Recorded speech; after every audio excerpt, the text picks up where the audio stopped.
Rosalie, ano yung gustong malaman ng Quadcom ukol dito sa sinasabing additional allowance na ibinigay sa mga pulis na may kaugnayan umano sa anti-drug war operations ng nakaraang Duterte admin?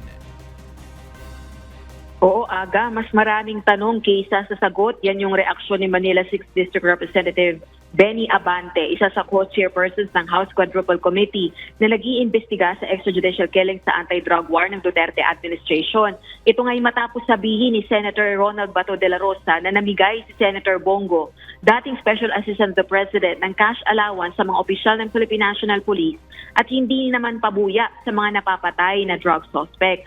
Tanong ng kongresista, may memo ba ang allowances mula sa PNP at may approval ba ito ng relevant government agencies gaya ng Department of Budget and Management?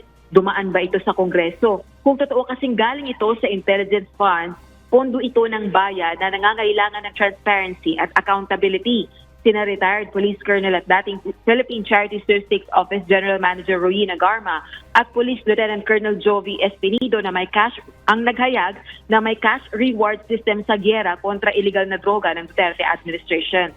Hihingi naman ng Quadcom ang tulong ng Commission on Audit at Anti-Money Laundering Council upang matukoy ang source ng sinasabing cash reward system sa anti-drug war.